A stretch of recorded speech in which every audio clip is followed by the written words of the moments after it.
Hey there, prospective corps members, listen close. Nighttime's not your friend, it's a danger zone. Shadows lurking, roads unclear, don't let adventure turn to fear. Stay safe, stay bright, keep your journey light. Board vehicles only in designated parks and garages. Break your journey by 6 p.m. and sleep over in any safe place like military or police barracks, and continue your journey the next day. You need to be alive first, before you can serve your nation. For PCMs heading through Funtua to locations in the Northwest region, the road is open to traffic till 5 p.m. according to travel advisory from the Nigerian Army. PCMs are therefore enjoined to document with the Nigerian Army in Funtua before proceeding with the rest of the journey. This message is from the National Youth Service Corps, NYSC.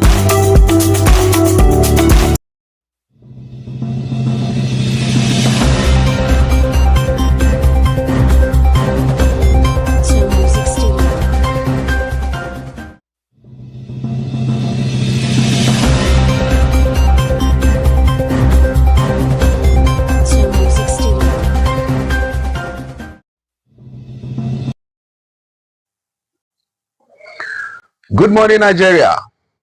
This is the morning show coming to you live from Jalingo, Northeast Nigeria, from the studios of the SUMTV. I am Ira Daniel Kukui, your anchor. On morning show, we bring to you analysis and discussion on issues that are trending all over Nigeria, and as they are appearing on the cover pages of the Nigerian newspaper, making in-depth analysis and giving you insight from the perspective of an analyst. With me in the studio this morning is a familiar face on this platform. Mr. Abraham Joda Minor is a political scientist, a public affairs commentator, and director of programs at the SUMTV. He has always been available on this platform, giving us in-depth analysis of issues that are trending. You're welcome to the program. Thank you very much. Before I go on, what's your name on the list that came on 400 and something? On the list of appointees? No, I didn't apply, so it was an admission list. Okay, admission list, and you didn't apply. I didn't apply. That's so. good. Okay, let's just delve into the matters of the day and start with the cover page of Delhi Independence. All right, Delhi Independent has this major headline that said, alleged sale of federal government asset in Kano tears workers and company apart. It is welcome to Nigeria, where it is everyday trouble. And now this is an alleged disagreement between some concerned members of the Nigerian Union of Railway Workers and Senior Staff Association of Communication Transport Corporation on one hand, and the management of the Nigerian Railway Properties Limited over the alleged sale and conversion of the corporation's property for private use in Kano. There has been there's an issue between them, and the workers petitioned the Attorney General of the Federation, Kano State Government, to wade into the matter. And but the MD NLC property is saying they follow due process in their transactions, while Railway Workers Union President says petitioners are faceless. I think there's a need to look into this, because the workers they agreed. They felt for this to be done, they have to be consulted. I know in some cases maybe it may have to do with maybe housing quarters, railway quarters. You know, in those days there used to be railway quarters. I remember the one at Yaba, and their staffs were living there. And there was a time I heard they were sold those properties without the knowledge of those they were located the place, and they were not there. Probably this is just one of those cases. And I think there's a need to look into this matter to ensure that due process is followed, and then those that these workers too, they should be given. You may follow due process, but you may not do it with equity. Probably they were not carried along. They were not given the opportunities to be part of the process. So they have a right to voice out. But there's this move to resuscitate the railway transportation in Nigeria, and I think federal government has registered some level of achievement in that. So how come we are selling our railway properties at this critical time that we're investing money into the resuscitation of such sector? And in the past, the way these corporations or these agencies are run is that it is fully owned by government, and they build quarters, they own properties. But now it is more of a public-private partnership. And I think one of these things, if you remember the monetization policy of during the time of Obasanjo, so I think government is trying to, now they will not be, it is going to, most of the railway projects are PPP, public-private partnership. So and this asset, if you look at even this asset, most of them are obsolete, most of them are assets that have been there for long. So I think what they're trying to do is to sell off these assets. They are not properly managed in the first place. So when these are public, I think the federal government will just come in the area of having their shares, having representatives of the board of this project, but the private companies will manage it. Sometimes it's build, operate, and transfer. So there may not be a need for government to really invest on infrastructure. The private partners will ensure that all these things are done in line with best practices worldwide, if that is possible, in line with the laws and regulations of the company. So I think that is one of the things that's leading to all this. Okay, still on the Daily Independent, there's this headline that is still talking about our hospitals will soon be empty of doctors, nurses. CMD laments. It is not something that is out of the way, because at the rate at which people are jackpot into, I think that's a word that should be accepted now. They are jackpot to Europe and other East. To the Middle East, to Canada, to Europe, to the Americas. I think it will get to a point whereby we won't have doctors, and even if we have, there will be people that are looking forward to. Most of them people that are just using our hospitals as a halfway home to wherever they want to go to. So the attention will not be there. The commitment we need will not be there. And if you look at it, you might say they are not patriotic, but if you look at the economic situation of the country, if you look at the working conditions, the working conditions of this doctor, you won't really want to blame them. And then to couple the fact that even our leaders don't patronize these hospitals. That is the truth. They don't have the trust and in the elites. In the elites. So if you are the leader, you don't have trust in the infrastructure, how do you expect those that work there to have trust in it? So with time, and you see people now set up a plan to go into the medical line with the aim not to work in Nigeria, but to move out of Nigeria after they've graduated. It's there for you to see anyway. Most of the medical facilities, especially the ones at the local government level, you will see them so dilapidated that you begin to wonder who in his right senses will go and study any maybe medicine, and then they'll come back and stay in dilapidated environment where you don't even have the requisite tools to conduct some treatment. You'll be so frustrated in treatment of sick people that. Do you know that sometimes I look at, we watch TV and we see veterinary hospitals in Europe or West, Europe, and you find out that yes, these animals are living in very, very good conditions. Then you compare to the hospitals you have where you come from, and you begin to wonder. They're telling others the animals, the dogs, the cats, and the pets in this advanced country. On this natural wild, we're watching it the other day, and somebody said, "How can you treat animal with this kind of... these people are acting this thing. It is not real that an animal will be treated with this kind of... You don't blame the person. What about in a case whereby you go to all these facilities and you have a waiting room for animals where they watch TV?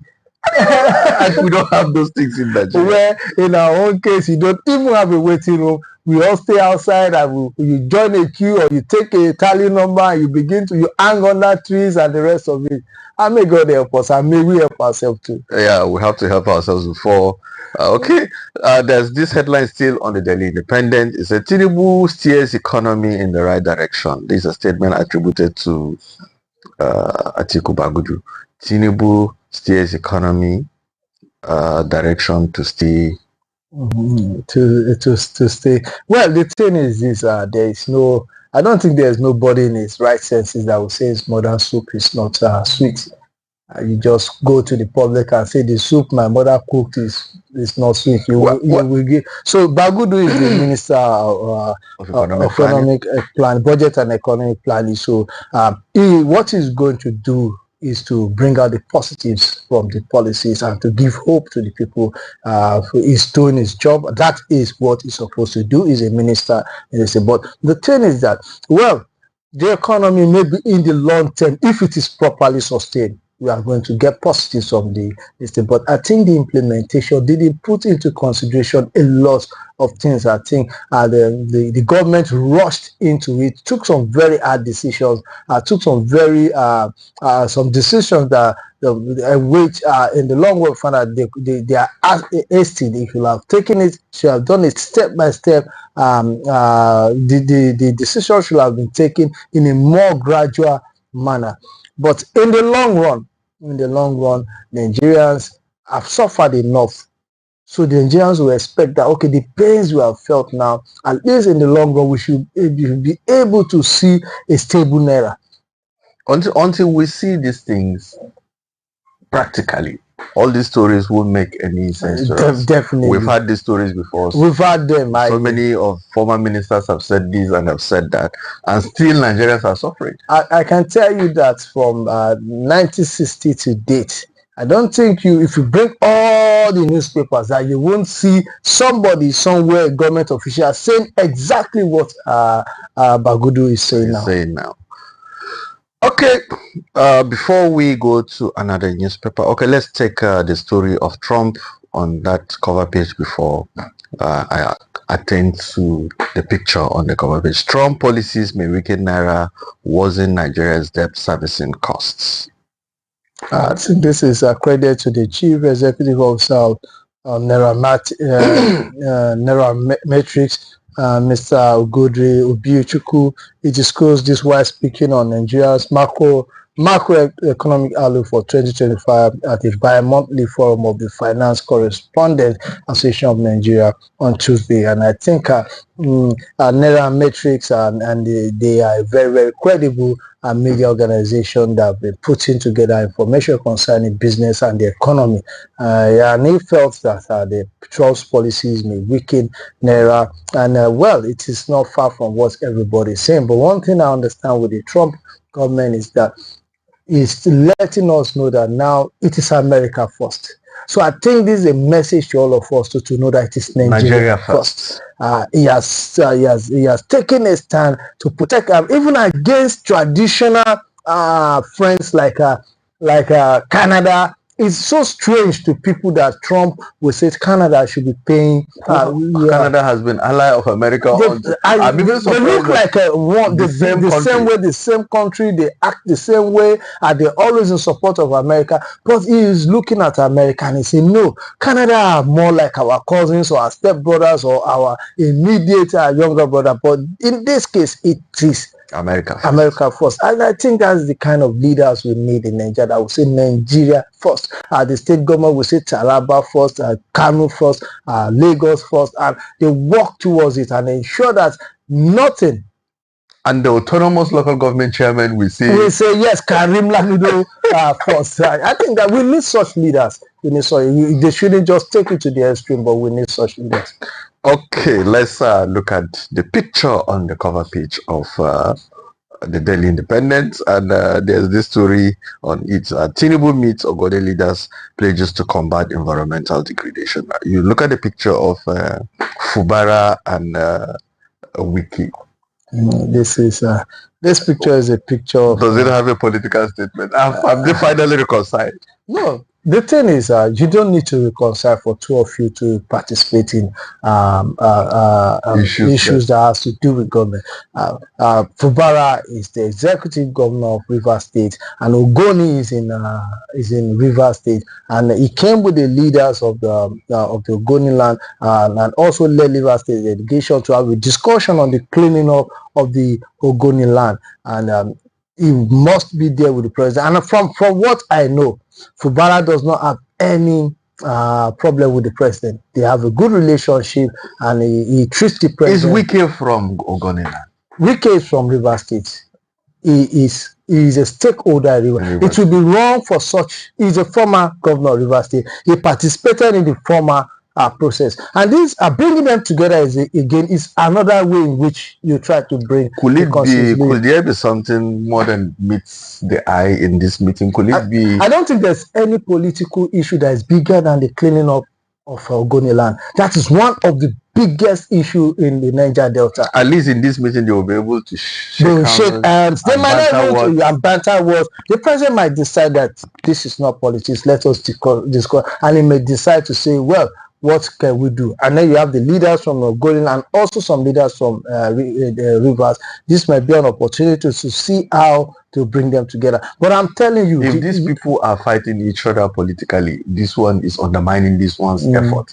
Wike is undermining Rivers State governor's efforts using the federal might, and Fubara is undermining the Minister of FCT's efforts at the state level using the state might. And today you're joining them on this table too. Don't you think another person among them will keep undermining and at the end of the day, it is politics. You can never get through people. You can never get a perfect relationship among politicians. I think maybe FCT minister should not be in this meeting. He's not from Ogoni. He's just a minister. He's a former governor. There's no government in its right senses that will have a former governor. But Odili is not in this. He is a minister in the government. He is an advisor, direct advisor to the president. He is the immediate governor of Rivers State. There is no way, and he is a member of the cabinet of the president.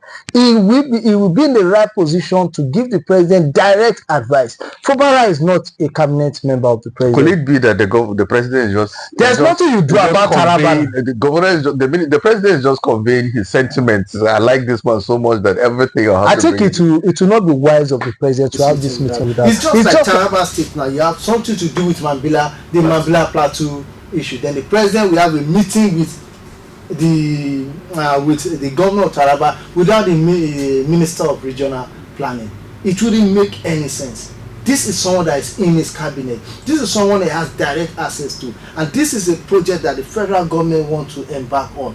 One of the reasons why you pick a governor, a representative from each state, is to ensure that you have someone you can trust in that state. Okay, so you're saying this is the way it's supposed to be. It's just that there's a minor conflict. Yeah, this is the way it has supposed to be. Okay. There's no time that you must have a minister from that state available. Even if the president wants to visit Rivers or visit any state, one of his appointees from that state will be with him.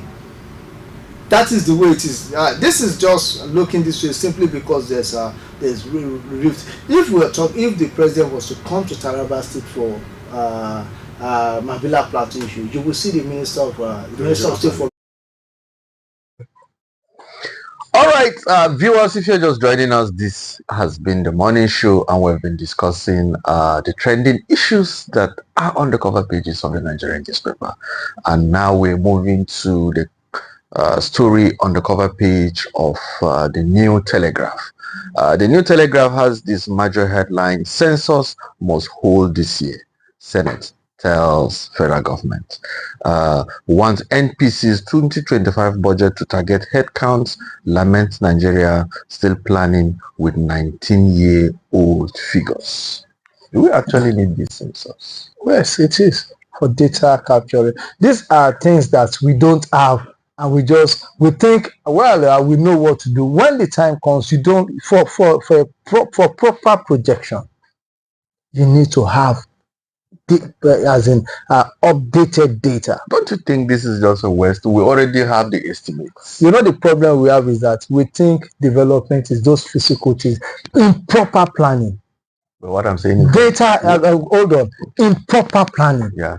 Anybody that understands what is planning, if you don't have updated data, you just keep walking in the dark.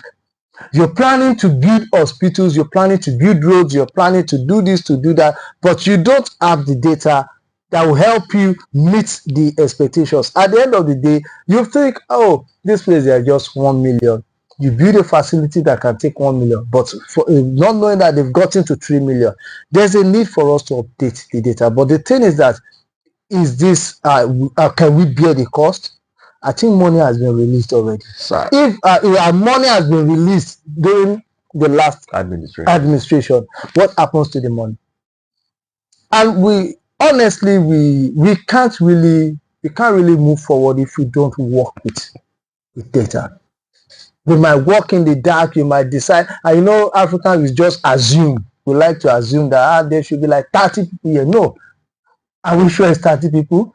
Look at the demographic, male, female, boy, girl, old, young. These are things that are used to plan the economy. The thing is that, have we been planning our budget, our yearly budget, using this data? Has there been any evidence, like real facts, that I don't know about state budgets. All right. Take it or leave it. The federal budget is way higher above all the state budgets, and whether you like it or not, to an extent, they use this. Do they use these statistics to consider, okay, we want to build Jalingo Numan route, so we're going to use this statistics? No, it is not. It may not be like that, but definitely statistics are being used. Should the Nigerian Bureau of Statistics be scrapped? If we scrap them, then we are one of the most unserious. So why are we coming up with these things from time to time? The Nigerian Bureau of Statistics is not the National Population Commission. What I'm saying is that they do almost the same thing. They give you estimates. They don't do the same. Okay. The Nigerian Bureau of Statistics does not have what it takes to do census. No, I'm not talking of, for instance, now we've had census 19 years ago, and Nigerian Bureau of Statistics will tell you that it is estimated that.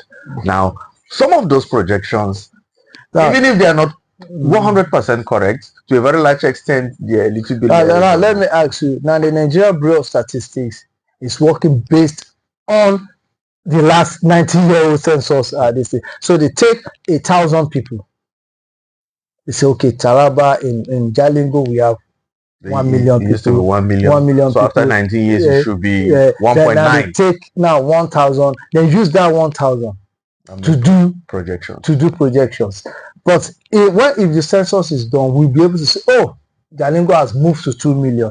These are things that we need to do. But the problem is that the money we spend on these things does not commiserate with the realities on ground. And then again, politics. And again, Nigerians have a way of, there is nothing you do, they would not accept the result. They will feel that it is rigged if it does not favor them. So these are one of the issues we have. But I think the census, if money has been marked for a year and it has been released, it should be done. Okay, let's look at the Nigerian News Direct. Nigerian News Direct has the major headline as let's correct past anomalies, not rewrite history. Okay, still talking about the Ogoni leaders. Okay, let's go to Vanguard. Okay, let's go to Vanguard. Politicians disagree on why opposition is crumbling. Imagine news on the Vanguard newspaper. They disagree on why judiciary should rise up to its responsibility. That's a statement attributed to Ekpeyon. It shows a profound crisis in our political landscape. LP, what is this? LP finger use of state resources to law opposition. Okay, you don't have the Vanguard? Okay, the Vanguard, okay, I've seen it. Politicians disagree on why opposition is probably here they say judiciary should rise up to its responsibility. It shows a profound crisis. The problem is that the politicians like to blame others for their misdeeds. They lose elections, they take frivolous cases to the court, and they blame the judiciary. They don't have a structure. They are doing, like right now, they are infight. There's so much infighting among the politicians, both in the ruling party, in the opposition party, in the third force. So much infighting, and again, politicians like to influence institutions. But the moment they influence, the influence is not coming from them. They give the institution a bad name. If the politicians don't do the right thing, you don't expect to get the right results. There's crisis in all political parties. I think the only stable one is the one that exists on paper. The only stable political party is the one that has nothing, that just exists as a registered party on the INEC portal. But every functioning party has one problem or the other. There's a party that is coming up now called SDP. It's the new kid on the block. We've had discussion between Rufai. I remember before between 2019 and 2023. We had this discussion.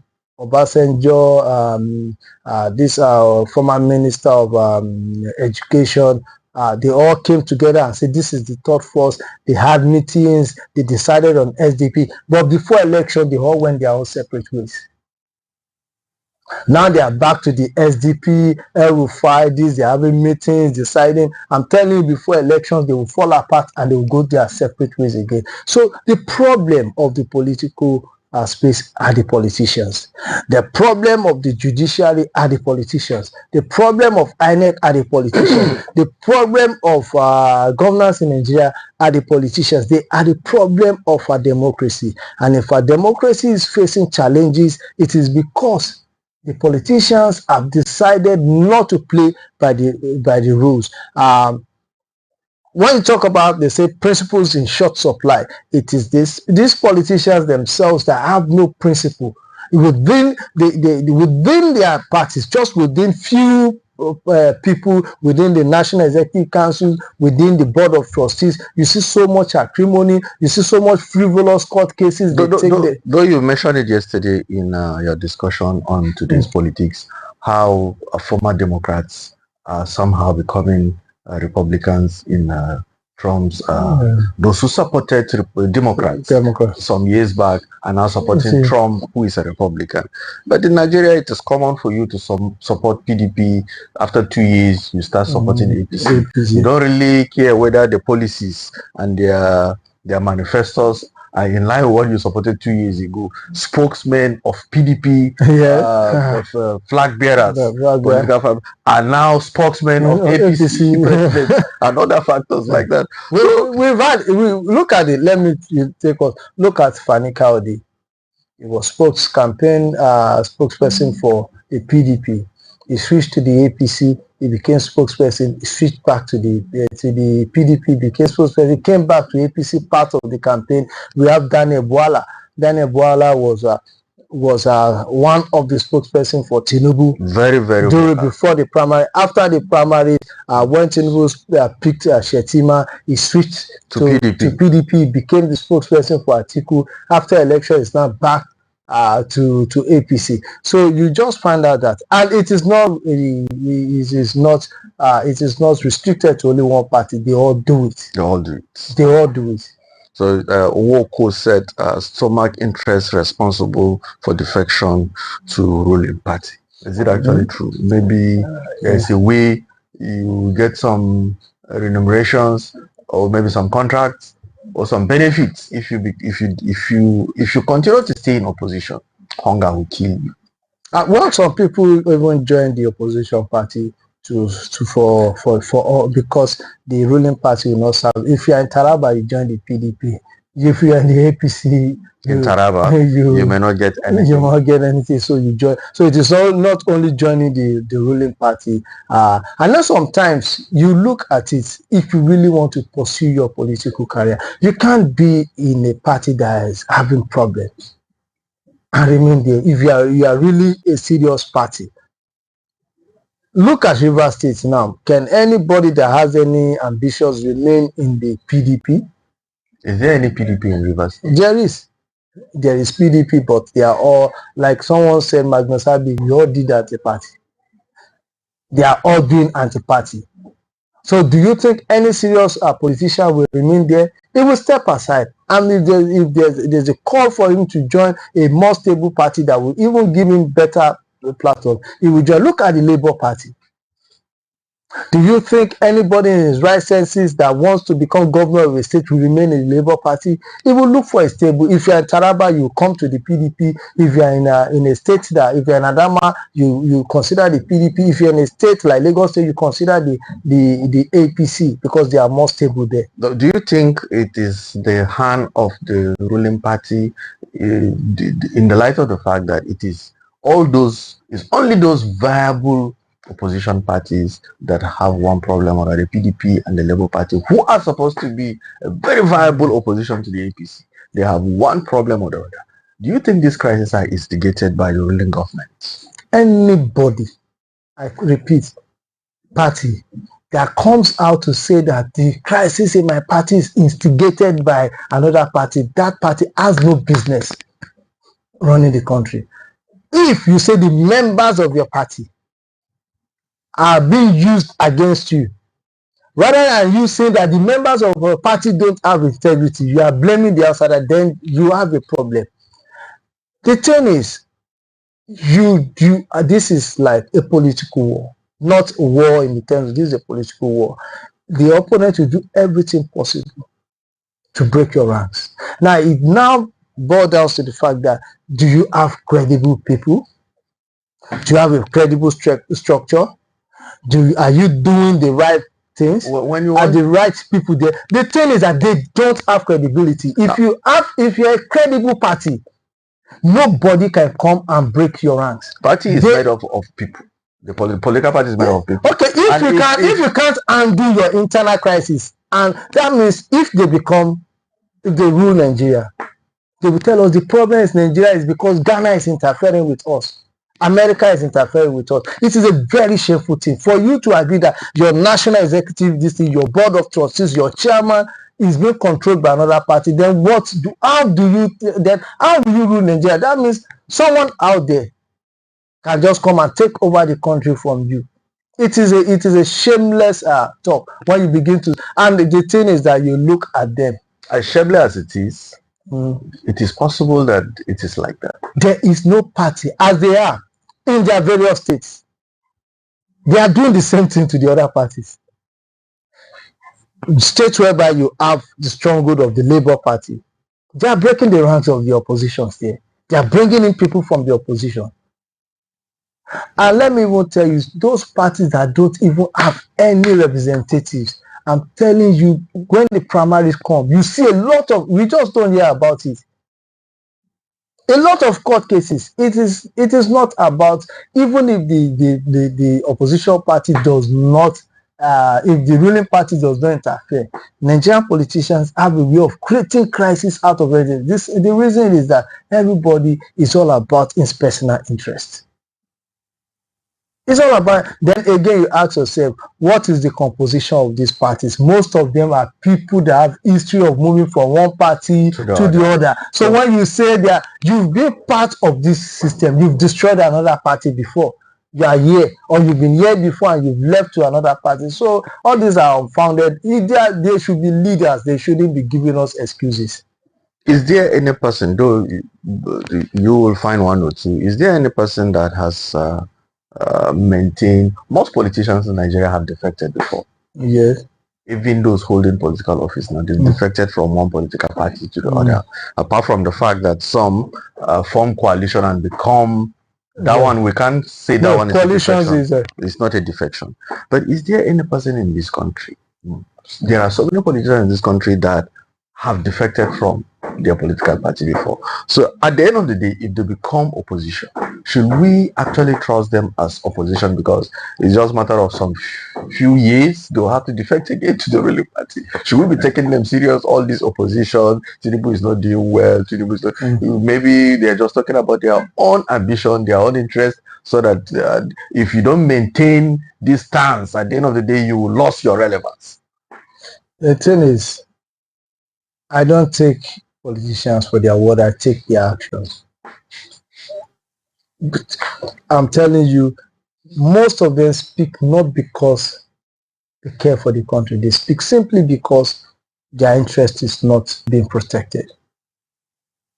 They've moved from party A to B, B to A, C to D, D to C, and they're always trying to protect their interests.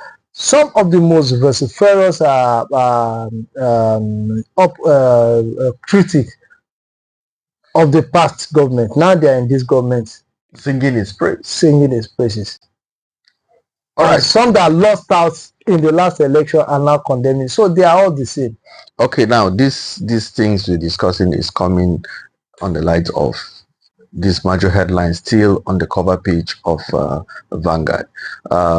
2025 World Economic Forum, that's WEF, Africa has woken up. That's a statement attributed to Vice President Shetima. Have we actually woken up when we have this kind of politics? We will have this kind of opposition. Well, like I always say, you don't go out and begin to speak like. Definitely is it is expected of him to say Africa has woken up. And if you look at, we have not woken up, but we are in the process of waking up. But sometimes you may wake up and you feel weak and you go back to sleep, or you might decide to just stand up and go. It's just like early in the morning. Sometimes you set the alarm. When you wake up, you may decide to stand up, and you will stand up not knowing that you've gotten back to sleep, and you'll be dreaming that you've taken your bath. Probably that is the kind of waking up that Africa is doing. But the thing is that we need to wake up. We need to stand up. We need to begin to do the right thing. We need to begin to pursue policies that will be for the common good. We need to look at what other countries are doing and say, are we not same? Are we not all humans? How come these people are getting these things done and we can do it? How come we are always going cap in hand to beg for funds? And these people are people that come here, they don't have much resources. You look at some countries, they don't have any natural resources, but they are developing. How come we have all the resources, but we sell it raw, and then they go and process it and refine it and bring it back to us, and we pay, we take loans to buy them. So we need to wake up. I don't think we have woken up, but we need to wake up. Okay, on lighter notes, in the notes that is actually projecting that we've woken up, Tinubu said Nigeria prosecuted 100 terror financiers in 2 years. Tinubu did what? Still on the cover page of the Vanguard, yeah. Nigeria prosecuted 100 terror financiers in 2 years. That's a statement attributed to President Tinubu. Do you agree with him? Well, there are a lot of prosecutions that go on behind the scene, and sometimes these things are not publicized, simply not to give those that are involved the opportunity to know that yes, this is happening. But I know there are a lot of prosecutions. I used to have connections to someone that is a defense correspondent, and sometimes some information I get for verifiable informations, you find them at the back pages of their papers and the middle pages, and we see most social media, they don't capture these stories. But there are a lot of prosecutions going on, and I think we at SUMTV here will do some investigations to see if we can get more information on these prosecutions and those prosecuted, and how many years they were given, and what is going on actually. All right, viewers, we are now going to take a commercial break. Then when we come back from that commercial break, we're going to another segment of the morning show, a very interesting segment that you cannot afford to miss. Please stay tuned.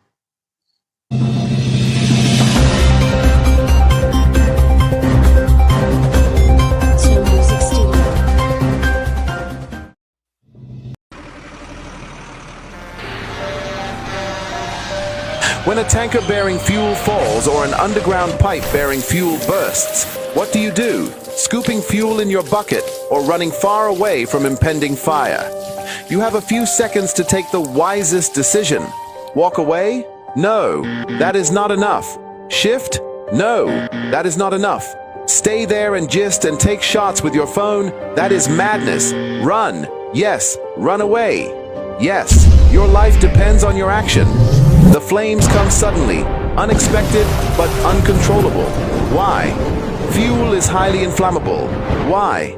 It just requires a spark to set off a ravaging inferno. So, don't stay there to think. Storm away to live. Do not throw away your life in anguish for meaningless fuel siphoning. Be advised.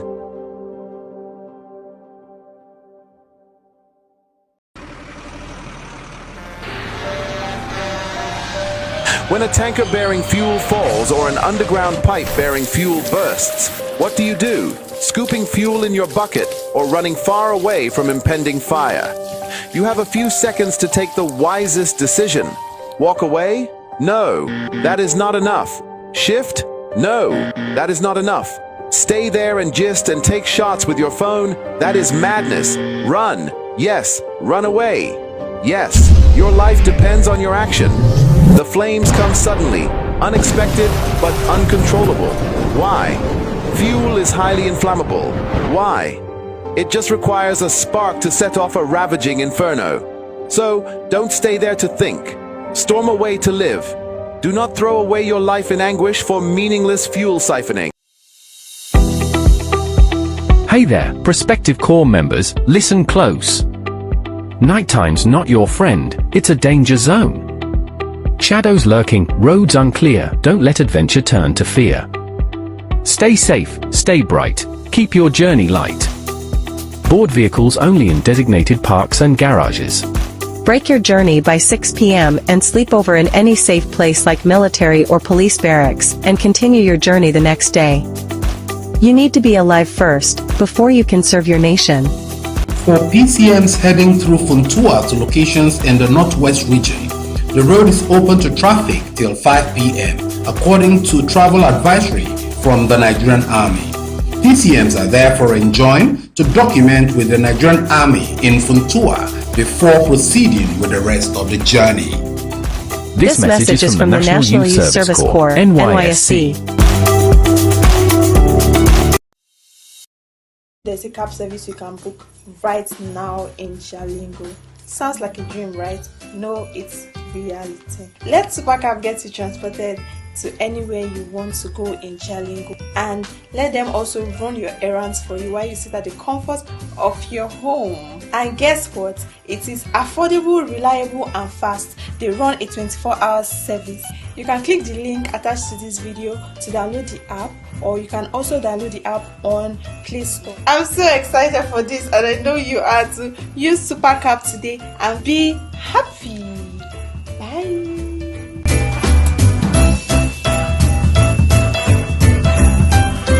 What if I told you there's a cab service you can book right now in Jalingo?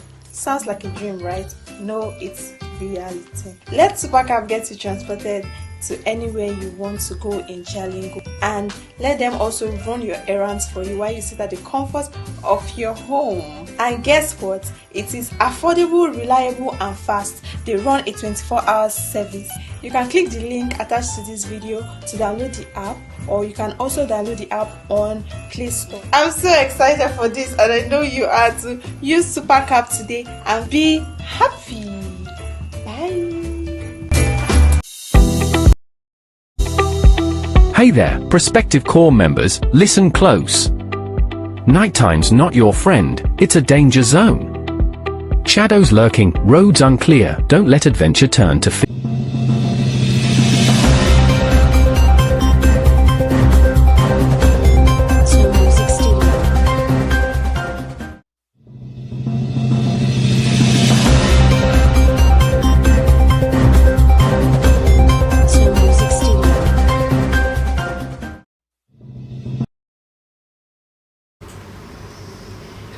Welcome back.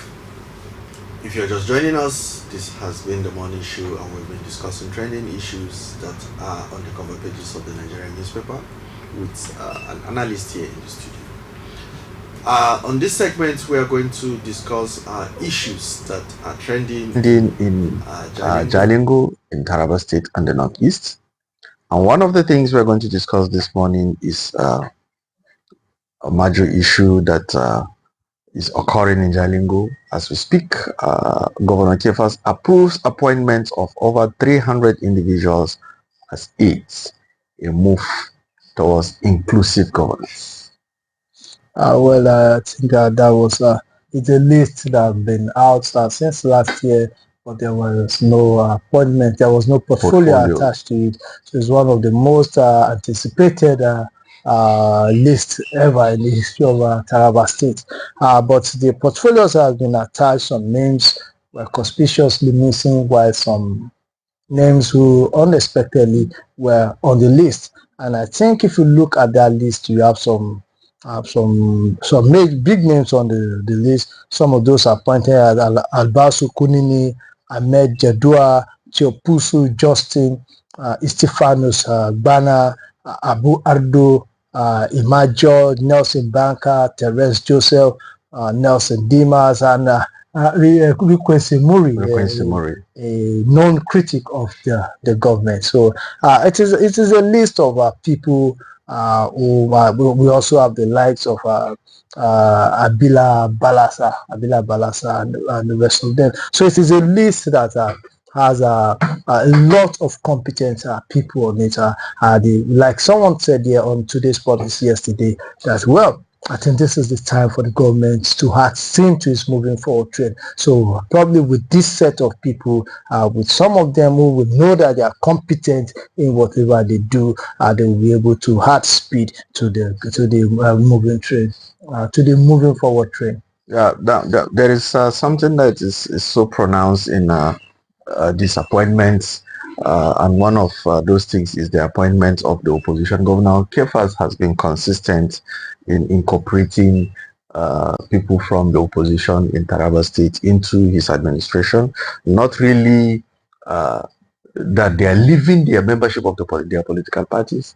They are still members of APC, but in one way or the other, some of them actually have defected. Some of them are actually holding on to their position, and they are appointed into this government. One of them is Requency Morido. He has not renounced his membership of APC yet. Yeah. He has indicated in some statement he has made online that he has accepted the appointment. And what do you think is becoming of opposition? Well, to me, politics is different from governance. There's nothing should stop you from serving your country or serving your state. If you are being called upon to serve, you criticize simply because you think things are not done the way they should be done. So if you are given the opportunity to come and right the wrongs that you see, I think it's a good one. And to be fair to Requency Mori, he has been a critic. He has been someone that have come up with a lot of write-ups to point out at the things the governor is doing, the government is doing that is not doing well. And for him to be appointed as special assistant on project tracking is someone that in the past have known pick projects and begin to tear them down. So now that he knows this project, he has been doing more of that job before, but from the opposition, I think he will be a round hole in a round peg. And yesterday he posted something on his Facebook wall where he alluded to the fact that he was called by Chief Olainka Gabriel Moturayo, called him to tell him that to tell him that he has been appointed. I wonder where the CEO got that information from. That even requested that is known to have his ears to the ground did not get. So it's a plus to SUMTV that we broke the information to him before he now received a congratulatory message from Chief GT Kataps, the SGS, and he said something which I find very interesting. He said, I will pray about it because my Father in heaven holds my life and future in his hand. I will also have to reach out to my paramount traditional ruler, the Ukwetakum, His Majesty Rimayang Abu Amadu, the second for his royal council. And he said, I won't ignore my APC leaders and stakeholders in the state since I have not resigned from my party. my political associate. So you see that he said he's going to consult with God, consult with the the paramount ruler of the Ukwetakum, and also with his APC, with the APC, before he decides on what to do. But this is an opportunity for him to serve. If he feels there's a need, if he feels he can serve in that capacity, he should. And if he thinks he can serve in that capacity, it is his prerogative to decide to decline. Well, maybe his body language and his statements has indicated that he's already. Well, let's not conclude. But there's something that caught my attention in the appointment. Yes. You mentioned earlier how he has been tracking projects in the past and criticizing them like that. And look at the portfolio given to people like Nelson Dimas, Stephanus Banner, and Nelson Banker and Terence Joseph. Their portfolios seem to be in line with what they have been doing for years. And now that shows how the governor has an eye for appointing people to the right position. What do you think? Well, I think he needs to put these people in where they will function. Like I said, the position given to Mori is a position where he will function well. And the same goes for the likes of Nelson Dimas and Nelson Banker, Terence Joseph. Because for you to really achieve what you need to achieve, you need to put the right people in the right place. Things they do naturally. There are some of them I know that they do these things naturally. Without the appointment. So now that they've been appointed, what they need to do is just to go in line with what they've been doing before and make it more official. So I think from now henceforth, once they are sworn in, I believe that we'll begin to see a faster movement of the train than it was since 2023. I think now the governor will have more people to push forward his policy to ensure that it's done, to give him feedback. The feedback mechanism, I don't know how we will be able to undo the number of advisors, but I think if there's a clear-cut policy direction, these are people, most of them are people that know that they've worked in corporate organizations, their experience in politics, their experience in business, they'll be able to put through the policies of the government. Okay, how about the appointments that depicts that the governor is out to include inclusivity in his administration? Well, they are all Tarabans. They are part of Taraba. Everybody needs to be on deck to ensure that Taraba works. But the thing is that the place of the opposition is the place of the opposition. You can never take away opposition because it is unhealthy for there to be a government without opposition. So no matter how hard you try, there will still be opposition. Even within the party, we have people that criticize what the governors do. We have people that are not in politics, and they come up with articles. They come up with this thing. I'm not a member of a political party. I don't belong to any political parties. But when I see a need to criticize or to give advice, I do it. So there will always be people who will come out and speak for or against the government. And as we all know, we have the APC, we have the Labour Party. The APC is a national party. They just won't die off like that. They will always have people who have national interests. And then let me tell you something. They may be charming now, which is good, but once election time comes, everybody will go to his camp, and that is where you begin to see more this. But it is healthy. Opposition is healthy for democracy. Okay, we're going to go for another commercial break now. When we come back, we're going to go into a very, very, very interesting segment of this discussion, and it's promising to be very exciting. Please stay tuned.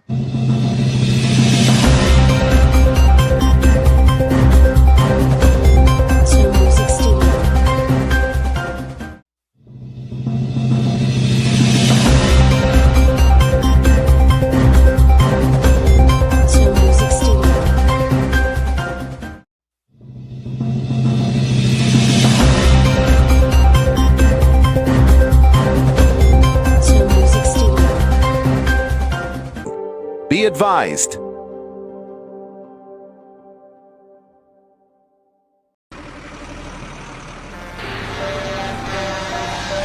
When a tanker bearing fuel falls or an underground pipe bearing fuel bursts, what do you do? Scooping fuel in your bucket or running far away from impending fire? You have a few seconds to take the wisest decision. Walk away? No, that is not enough. Shift? No, that is not enough. Stay there and gist and take shots with your phone? That is madness. Run. Yes, run away. Yes, your life depends on your action. The flames come suddenly, unexpected but uncontrollable. Why? Fuel is highly inflammable. Why? It just requires a spark to set off a ravaging inferno. So, don't stay there to think. Storm away to live. Do not throw away your life in anguish for meaningless fuel siphoning. Be advised.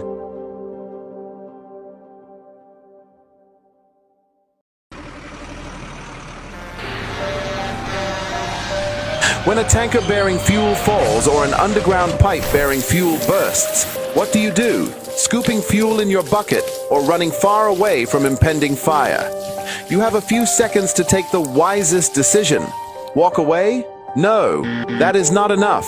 Shift? No, that is not enough. Stay there and gist and take shots with your phone? That is madness. Run. Yes, run away.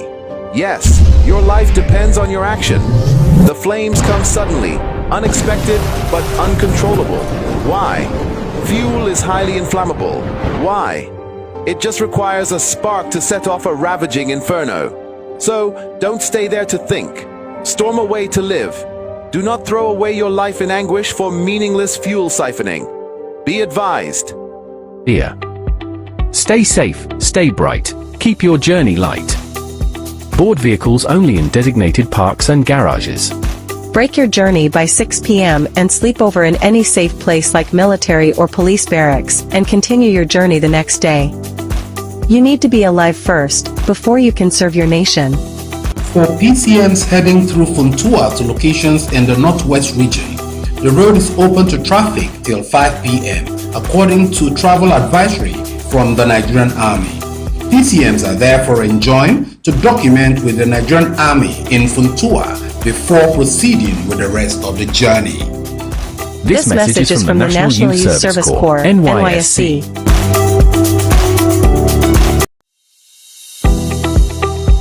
Hey there, prospective Corps members, listen close. Nighttime's not your friend, it's a danger zone. Shadows lurking, roads unclear, don't let adventure turn to fear.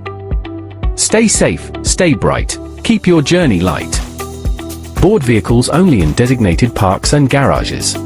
Break your journey by 6 p.m. and sleep over in any safe place like military or police barracks and continue your journey the next day. You need to be alive first, before you can serve your nation. For PCMs heading through Funtua to locations in the Northwest region, the road is open to traffic till 5 p.m. according to travel advisory from the Nigerian Army. PCMs are therefore enjoined to document with the Nigerian Army in Funtua before proceeding with the rest of the journey. This message is from the National Youth Service Corps, NYSC.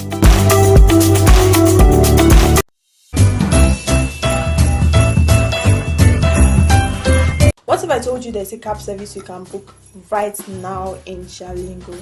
Sounds like a dream, right? No, it's reality. Let Supercab get you transported to anywhere you want to go in Jalingo, and let them also run your errands for you while you sit at the comfort of your home. And guess what? It is affordable, reliable and fast. They run a 24-hour service. You can click the link attached to this video to download the app, or you can also download the app on Play Store. I'm so excited for this, and I know you are too. Use Supercab today and be happy. Bye.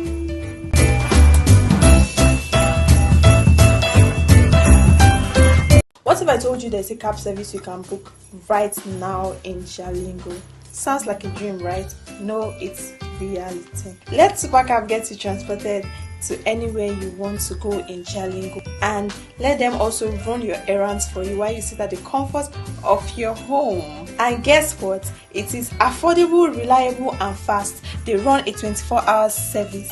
You can click the link attached to this video to download the app, or you can also download the app on Play Store. I'm so excited for this, and I know you are too. Use SuperCap today and be happy. Bye.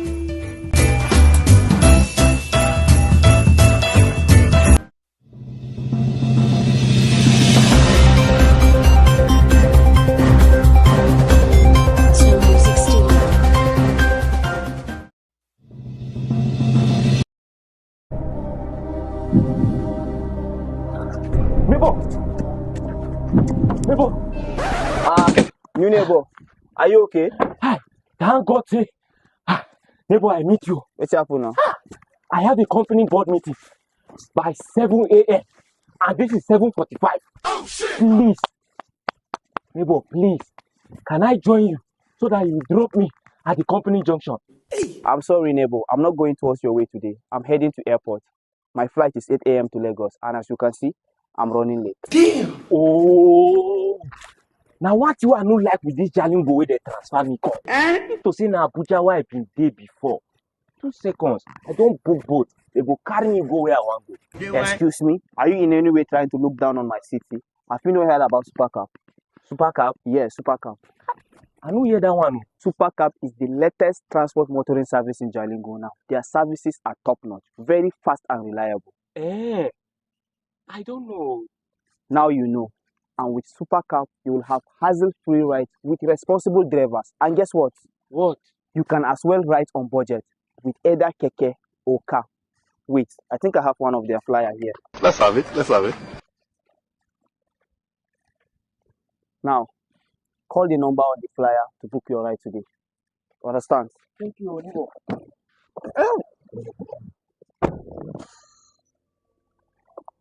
Book SuperCap for a safety ride today.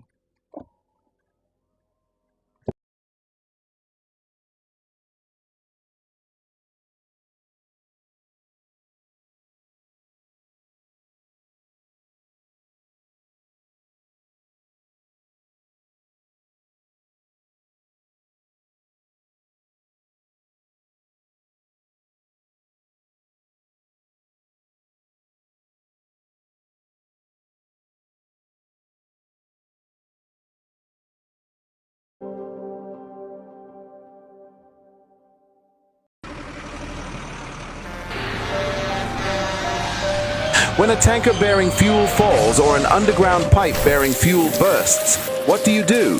Scooping fuel in your bucket or running far away from impending fire? You have a few seconds to take the wisest decision. Walk away? No, that is not enough. Shift? No, that is not enough. Stay there and gist and take shots with your phone? That is madness. Run. Yes, run away. Yes, your life depends on your action. The flames come suddenly, unexpected but uncontrollable. Why? Fuel is highly inflammable. Why? It just requires a spark to set off a ravaging inferno. So, don't stay there to think. Storm away to live. Do not throw away your life in anguish for meaningless fuel siphoning. Be advised.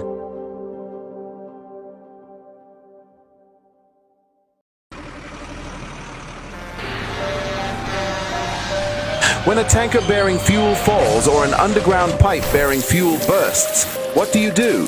Scooping fuel in your bucket or running far away from impending fire? You have a few seconds to take the wisest decision. Walk away? No, that is not enough. Shift? No, that is not enough. Stay there and gist and take shots with your phone? That is madness. Run. Yes, run away. Yes, your life depends on your action. The flames come suddenly, unexpected but uncontrollable. Why? Fuel is highly inflammable. Why?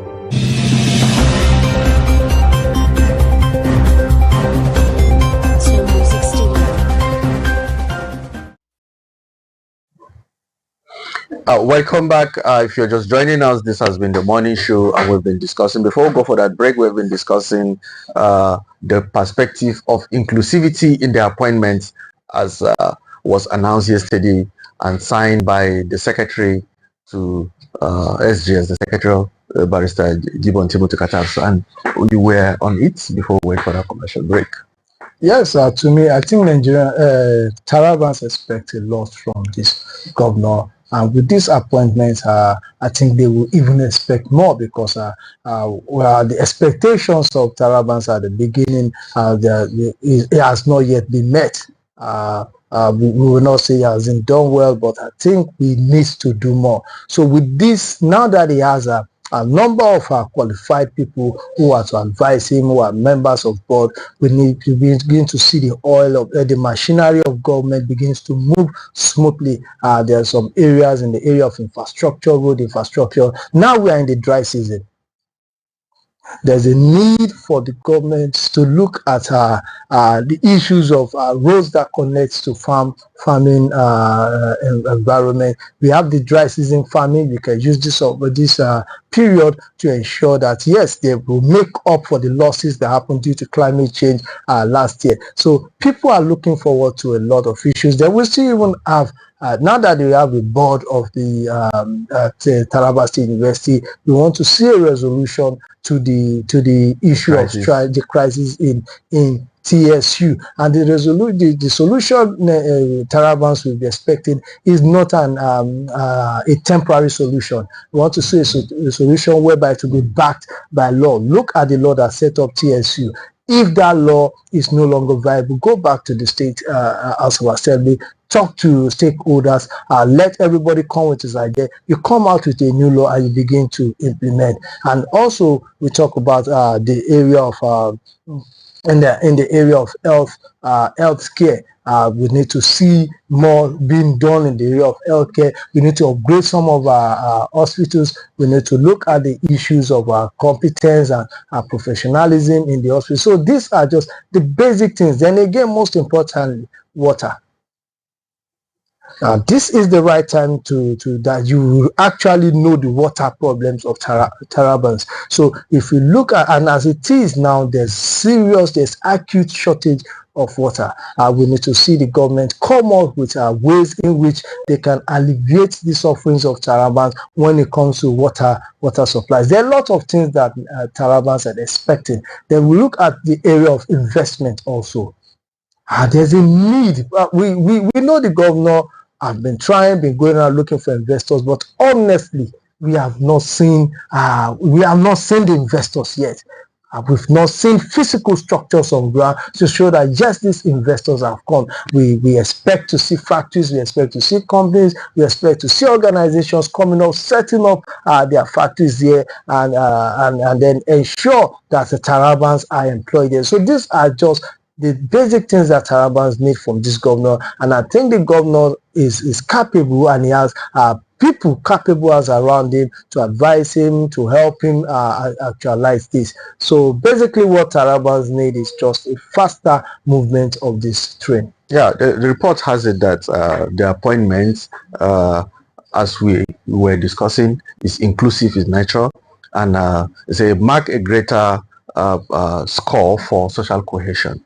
And you may like to discuss the relevance of this social cohesion to development. What is the relevance of social cohesion to development of Taraba State? Actually, the political aspect of this issue, to me, it is secondary. The most important thing is that how does this bring development to Taraba?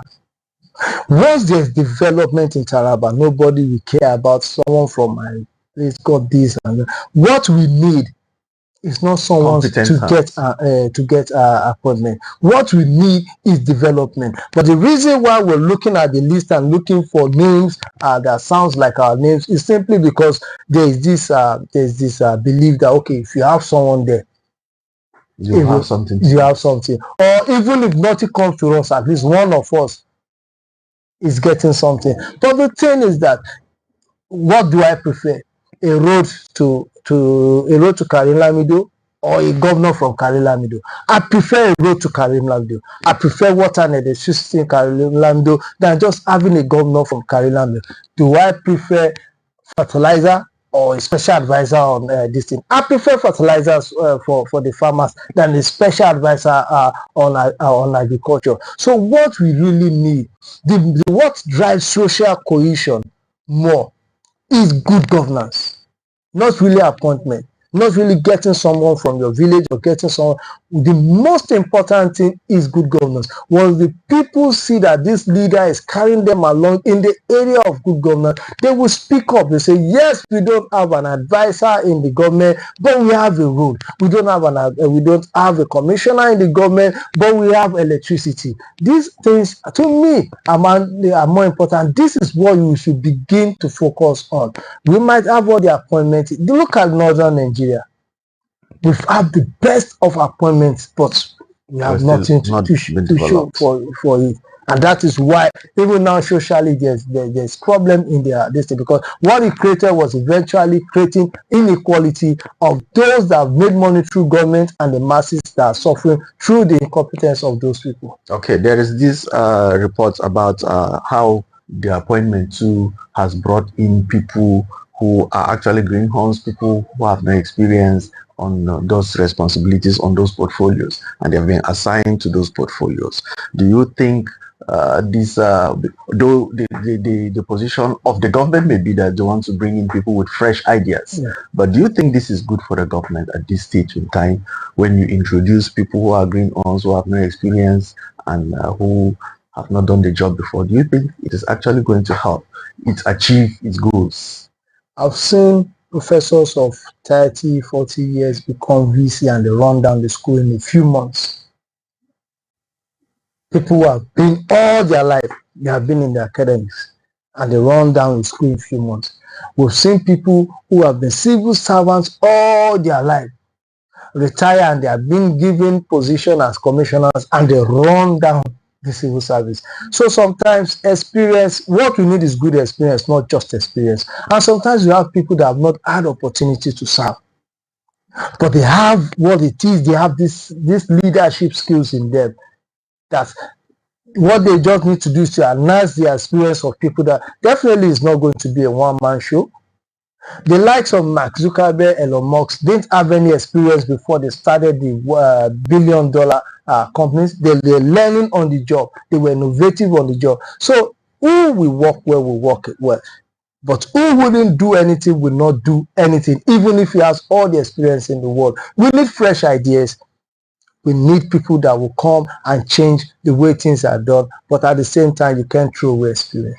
Okay, you earlier on mentioned the issue of Taraba State University and how the appointments of the board and other appointments like that needs to address those specific issues so that this problem will be solved once and for all. It doesn't have to reappear again in some years to come. Governor Kefas has been given the credit for handling the problem that he even inherited, delving into them. And there's no inheritance there's no problem. I don't believe in inheritance. Yes, they said after all, he inherited the government house, this thing, the park allocation was so. There's nothing like there are problems of Taraba State. He's not the governor of Taraba. He's a governor of both the assets and the liabilities. We shouldn't create this. Inherited this. It is a problem he knew about. Yes. And in this case specifically, he was approached by ASU. He has done well. He has done his bit, but he needs to do more. And I think they need to explore the area of legislation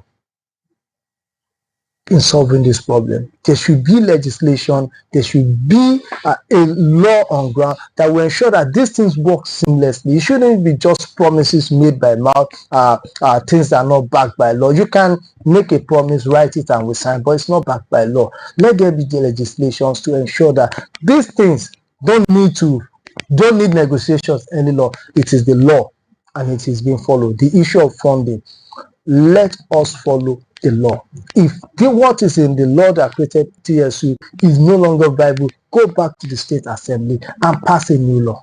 Or is it the issue of its viability or the issue of adherence? Because it appears that the law that established the state university has been how banks, how the local government has anyone, if it is viability, if it is adherence, let them just look for the right thing and get it done.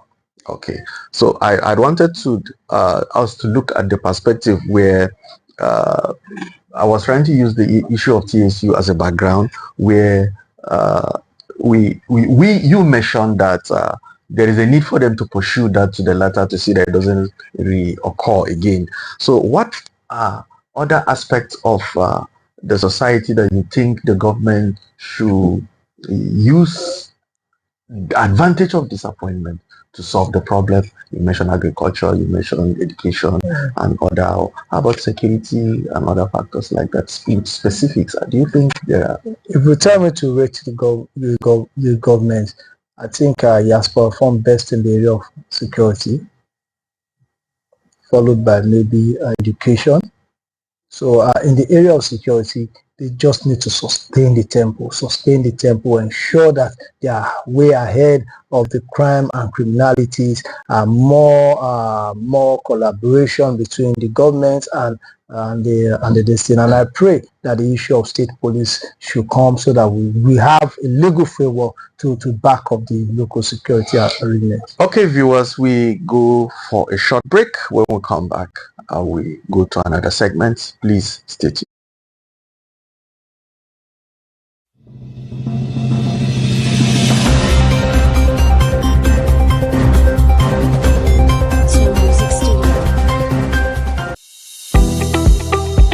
Hey there, prospective corps members, listen close. Nighttime's not your friend, it's a danger zone. Shadows lurking, roads unclear, don't let adventure turn to fear. Stay safe, stay bright, keep your journey light. Board vehicles only in designated parks and garages. Break your journey by 6 p.m. and sleep over in any safe place like military or police barracks, and continue your journey the next day. You need to be alive first, before you can serve your nation. For PCMs heading through Funtua to locations in the Northwest region, the road is open to traffic till 5 p.m. according to travel advisory from the Nigerian Army. PCMs are therefore enjoined to document with the Nigerian Army in Funtua before proceeding with the rest of the journey. This message is from the National Youth Service Corps, NYSC.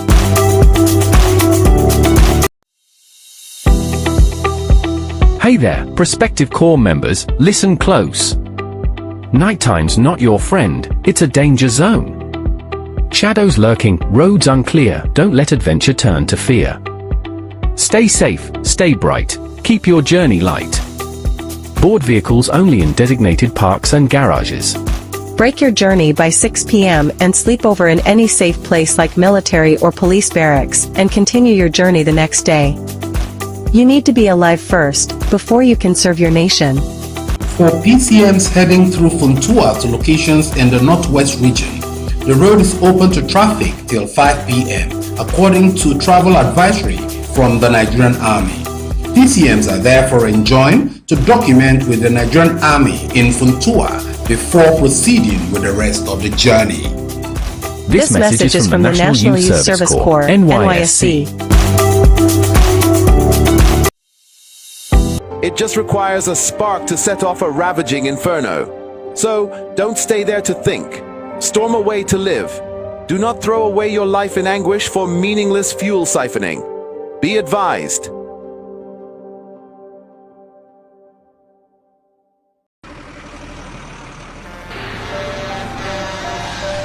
When a tanker bearing fuel falls or an underground pipe bearing fuel bursts, what do? Scooping fuel in your bucket or running far away from impending fire?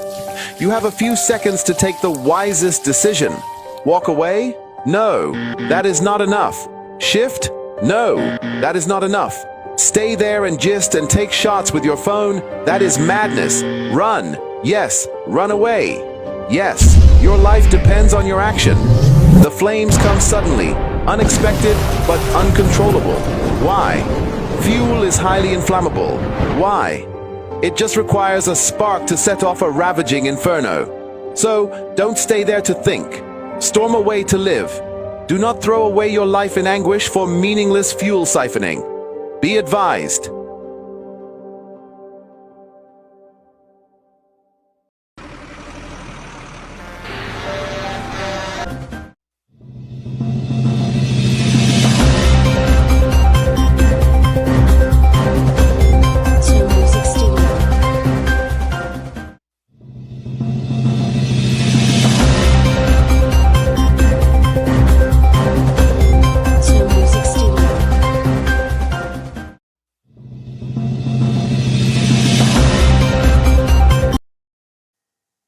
Hello viewers, you are welcome to this segment of morning show on SUMTV. My name is Olayinka Gabriel, and I have with me in the studio today a very, very important guest.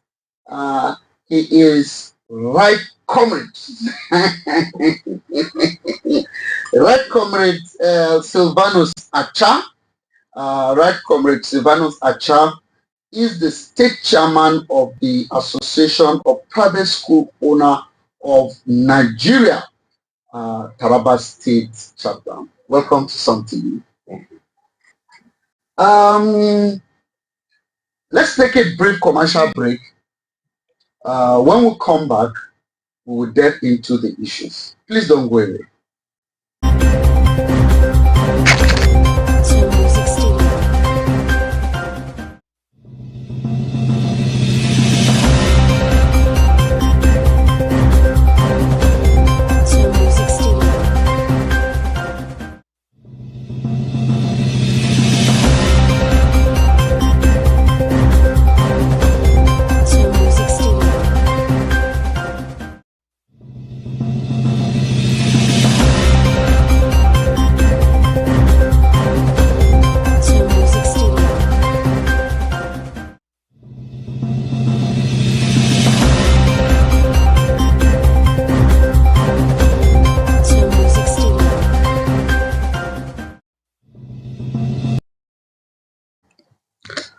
Okay, thank you, Right Honorable, for coming to SUMTV today.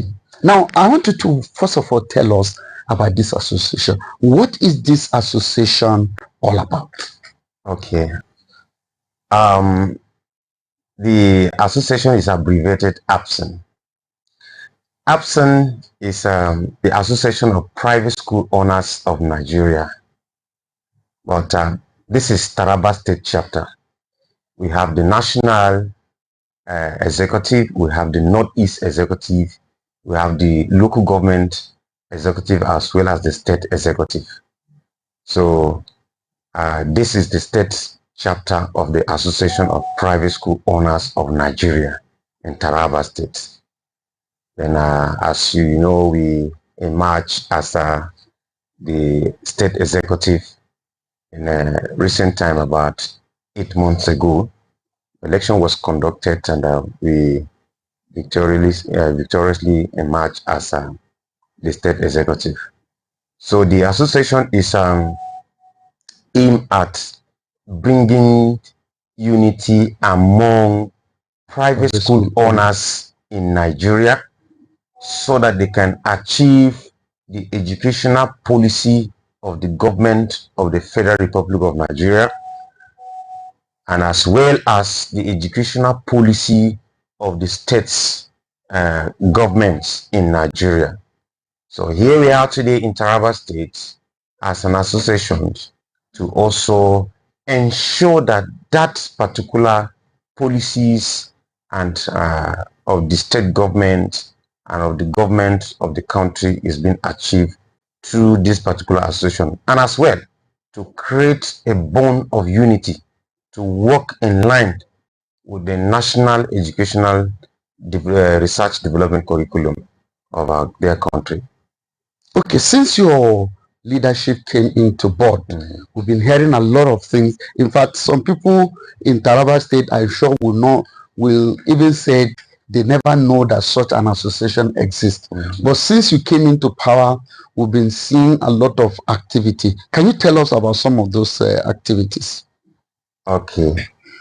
As an educationist, since we came on board, and I discovered there are a lot we need to do for our dear states, and based on experience, I have, as a child, when I grew up, my passion was to ensure I impact knowledge first to my own biological children, first to my own immediate family.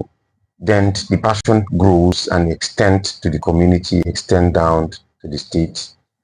When we came on board, I've actually taught in most of the private schools within the state capital, within the metropolis. Wow. I had a whole lot of experiences.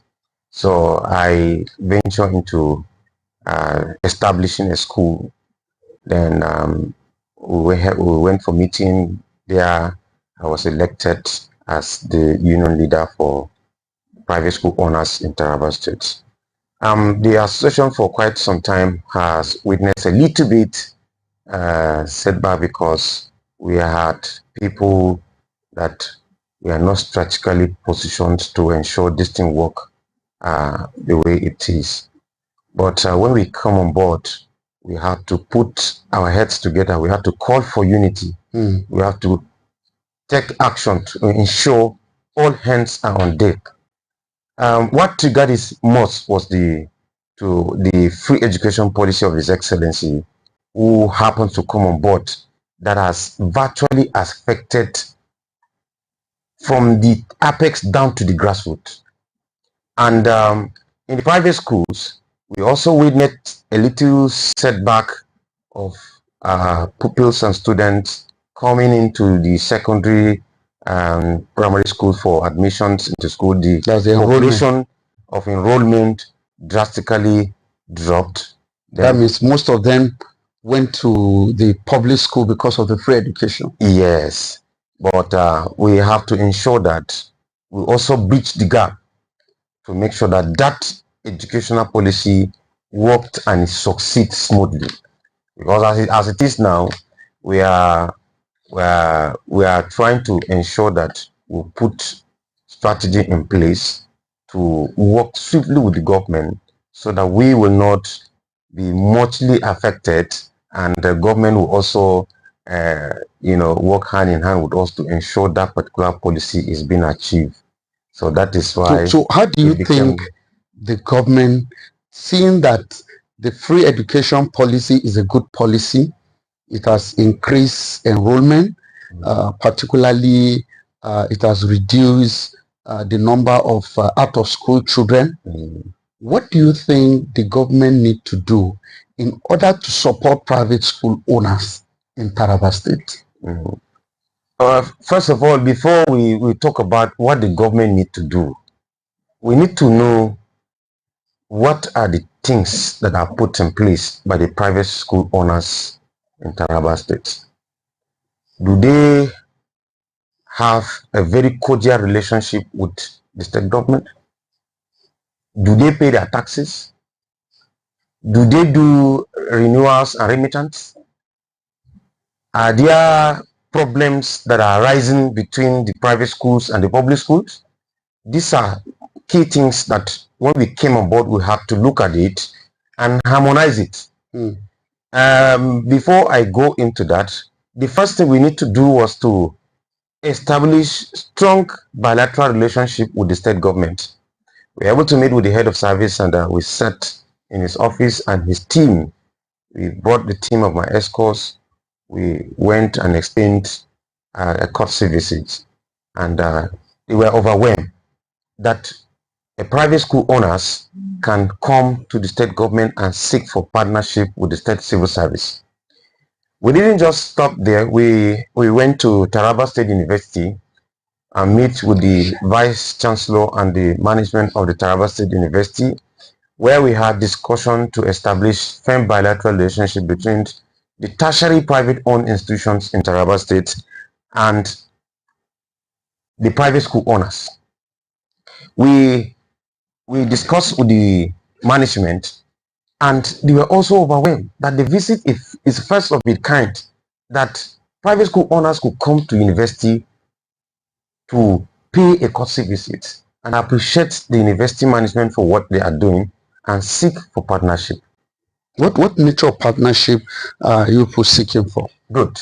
Now, when there are strong and cordial relationship between the private school owners in Taraba State with the university management, you know that if a private school owner has a high institution, like when we talk of... Okay, does your association cover even private schools that are tertiary in nature? Yes. Okay. Yes. If you have a tertiary owned institutions and you are part of the Association of Private School Owners, because all the institutions are called schools. They are schools and they are under this particular associations, and we work hand in hand to ensure that that particular relationship is being established and it is firm. So we have to go to establish relationship with the government agencies to ensure that we are there. One of the remarkable things we did was to move to the Board of Internal Revenue to meet the new Chairman Board of Internal Revenue, General Faransa. We sat with his team, we discussed, and we had very good relationship. Why did we go there? To establish those particular relationships so that we have constant remittance of taxes that are supposed to be paid by our own private schools, in order to allow the government operate smoothly and have, you know, that the government should not have issues in terms of tax remittance and internal generated revenue regarding the private schools in Taraba State. So that we did that very smoothly. Now, coming back to what you just said, yes, we had to ensure that all this work, but we will also call on the government to support the private schools. Supporting the private schools became necessarily because of the policies that is ongoing now, the free education policies, because it has affected us in the private sectors. Virtually, there are low population and there are low turnout. If those taxes we're paying are still as high as that, and there is no support coming in from the government, virtually you know that we will be heading to the verge of collapse. But if the governments deem it fit to support the private schools, because taking pupils and students to public schools is a matter of choices. There are some parents, naturally, even if there are free education policies on ground, they prefer taking their child to a private school. And those children, they are citizens of Taraba State. They are indigents. They are all our children. So if we deny them of that particular right, I think we will not be fair to them. So we will call on the government to also look into the issue of the private schools and support us and ensure that we are also working hand in hand with them. And as far as this association is concerned, we cannot work in isolation of the government. There is no private school in this country that will work in isolation of the government, because where your private school is located is not located in the air, it's located in the state. And in the state, we have policies that have been put in place that you must have to align with that particular policies. And as an association, we serve as an advocate, we serve as a bridge between the government and the private schools. So we will ensure that that particular relationship is maintained and is sustained and it is smooth and is successful. Besides, before the free education policy come into place, if you go to most of the private schools in Taraba State, there are pupils and students that are on scholarship. Scholarship not because the owner of that particular school have taken the place of the government, but there are vulnerables within that particular community that cannot afford to pay the fee of that particular institution. So there are many exams within those particular schools that are set to ensure that this particular set of people also access free education within that level based on scholarship. So the government has come and virtually made that particular aspect free of charge, not only for the less privileged, but for every citizen of Taraba State. That is overwhelming. That is remarkable, and that is commendable. That is something Taraba need to rise up and give the governor an applause. To us in private schools, we feel some of the burdens that were on us as private school owners in terms of offering scholarships and all these particular things has been taken by the governor, and that is remarkable. So we will work with the government of Taraba State. We will work with the governor. We will work with the policy and ensure the policy succeeds. So what aspect do you think, because from what you have said now, the private schools and the public schools are all working for the citizens of Taraba State, and there is a need for synergy. Yes. You have said on your part that you are fully in support of the free education policy. On what way do you want the government to come in to support the private schools specifically? Government has put a lot of things to ensure teaching and learning activities in our basics and secondary school move on smoothly. There are there are materials the governor would like to also give to the pupils, give to the students to ensure they have hitch-free learning activities. We will also want if the government can extend the hand of fellowship to the private owned school in terms of those particular materials that are going to be distributed. Then in terms of grants that will enable them to run our schools effectively. Then if possible, we will some of the program and policies that are put in place, private schools should also be included to ensure those particular programs are being run concurrently so that we can be able to have.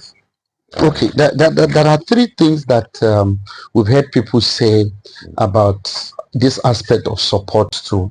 I want to hear your view whether you support what the people are saying. One, they were saying in terms of infrastructure, government can undertake infrastructural development or infrastructural support to some key private school in Taraba State. Secondly, some people are also advocating in terms of science equipment. Recently, the state government distribute what they call mobile science equipment for its own school. So some people are advocating that government should also look in the direction of private school in providing some of these apparatus, even if it is the mobile one that could assist. What's your take about these two thing? Then of course the last one is in terms of financial grant, because people have also complained that teachers of private schools are not well paid and all that. So people are also advocating financial support to private schools in Taraba State. What's your take about these three things that we've heard people advocating about for private schools in Taraba State? Yeah, the advocacy are quite okay. Their infrastructure structural development, it's something that if it is put in place, learning activities can be very smooth, very clean and very clear. Students can be confident and have comfortable to learn under that particular atmosphere. More especially if there are facilities that enhance teaching and learning activities, you will expect an excellent result. In the private school, we will also like the government to also support. Their advocacy are quite okay in terms of infrastructure school. The government can't have one or two projects it will extend to private school, and that will also boost that particular sector in terms of materials, science equipment, not just like they said. But I want you to remember that private schools are also one of the major key stakeholders in the educational sector by law. They are major stakeholders in the educational sectors. While we have the public sectors, they also are in the private sectors to ensure that the policies of government are carried out in line, more especially in terms of the curriculum, in terms of ensuring the educational policies has been educational policy put in place by the government are carried out. The teaching and learning activities we are doing in the private sectors is not outside Nigerian curriculum. It's not outside the state curriculum.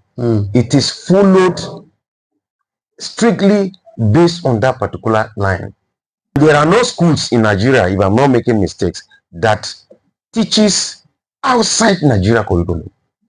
They can only borrow few from other countries and attach to what we do in Nigeria and move forward. So we are major stakeholders in the educational sector.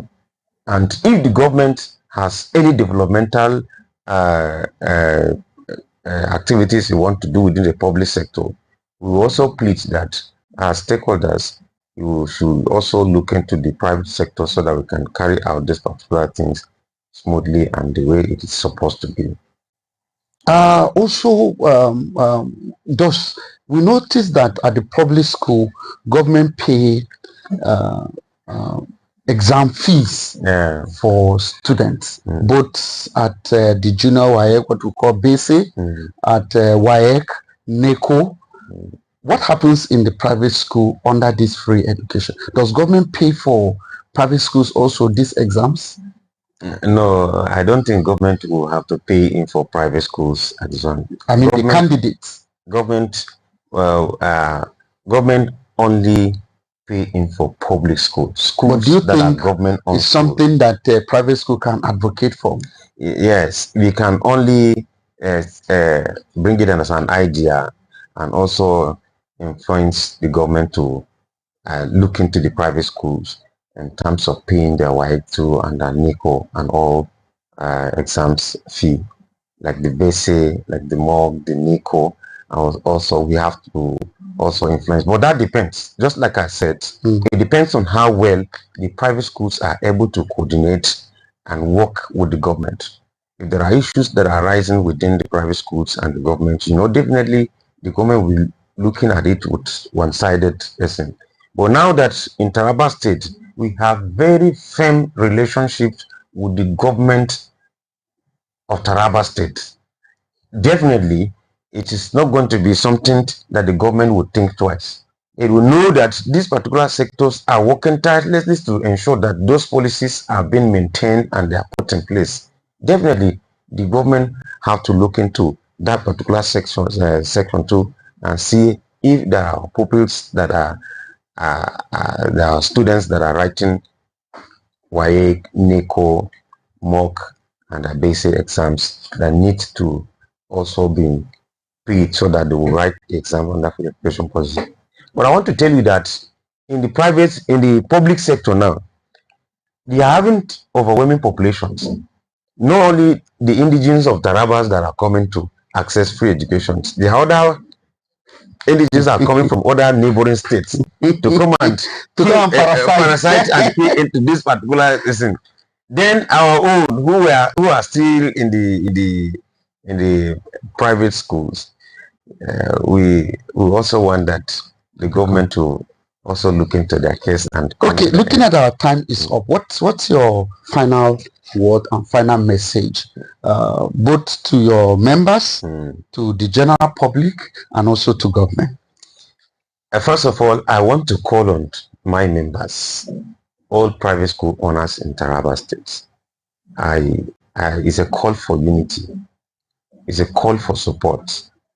It's a call that all hands should be on deck to ensure that we work hand in hand with the government to ensure this free education policy is sustained, maintained, and achieved. And that is the first call. I want to call on every private school owners to make sure that we put our heads together to work and achieve with one aim. We will definitely work with the government of the day, just like I said, to support that particular educational policy. If the government can't even support us very well, there are tendencies whereby you see you have things that the government do that you have soft landing even at the private sector. We are not saying we will declare free education policy in the private school. But if we have overwhelming support from the government, let's say for instance in your school you are paying 100,000, we can slash those 100,000 to make it by 50. You're sure support from government. Now look at what the government did in the tertiary on institutions. They slashed the tuition fees by 50%. That shows if you are paying 100,000 in your high institution, you will now pay 50,000, and that policy works. And that makes Taraba, if you look at the capital, is with overwhelming population of students. If you go out on the street, you see a young man say, where are you schooling? Say Taraba State University.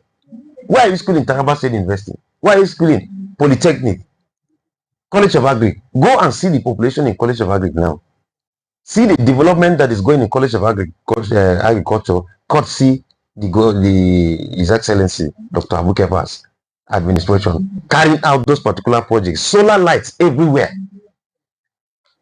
Now tell me, in some of the universities that you go outside this particular state, you cannot find those facilities there. Students will come out in the night, they want to read, there's no light. But with the coming of this particular administration, barely 1 year, there are lightnings in all the schools that virtually you can read for 24 hours. Anytime in the evening, light, you have access to light, you have access to facilities where you can sit down, you have places where you can sit comfortably and carry out your academic activities. And that is what we want. That is what we want. Some of the solar panels and some of the solar lights that they are installing, if they can't assign some to some of the private owned schools, it will make the state move forward. It will make the state forward. We are ready. We are ready to ensure Taraba State. Look, let me say something. Let me declare it. Taraba, in the 36th state of the federation, has the most intelligent set of people so far. If a person has not even gone to school and is an indigenous of Taraba, born and brought up in Taraba, take him to another environment, you will see the difference. Tarabas are naturally intelligent. With the coming of this particular administration, make it overwhelming because it is glaring. Look at the policy put in place by His Excellency. But we are not even feeling it that much. But it is a policy that will make a lasting impact in the lives of Tarabans. Then we as private school owners, we will not like to maybe key into that particular. If we are denying us the right of education, we have to key in to make sure that works. What is the essence of education? Is to acquire knowledge. It's to acquire knowledge. And knowledge cannot be given by one person. Public school alone or public sector alone cannot carry out those particular activities alone and achieve. They will need the private sector to partner in so that the message can go down to the grassroots. Like in the remote villages. Let me round up. Like in the remote villages, we have private schools in the remote villages. Recently, in fact, the day before yesterday, I was told that in Kurmi alone, we have about 10 to 15 schools. 10 to 15 schools. And those particular schools are not in the local government headquarters. They are in the remote villages where people cannot come out to access education. You understand what I'm saying? They are there and they have teachers that are there. They have people that are there that takes care of them. And they have somebody that runs that particular school and pays them every month. So these are some of the things. So the private schools and the public schools need to work together. Recently we had discussion with the Commissioner of Education, and she has assured us that the government will work and ensure that those things are achieved. We have very good relationship. So we will also call on the government to support the private school. Okay, thank you so much. This is much we can take on this program. We want to thank you so much for coming thank you very much, to SUMTV. We hope next time when we invite you, you will also find time to be here. Viewers, this is where we will stop today on the program, Morning Show. Morning Show comes to you every morning from 8 o'clock to 10 o'clock. And it's an avenue whereby you listen to things that are happening around the nation and around the country. We also time to time bring guests here to speak on some topical issues affecting different sector of our country and our nation. See you tomorrow again when we shall bring you another fresh edition of the Morning Show. My name is Olayinka Gabriel. Stay tuned for News at 10.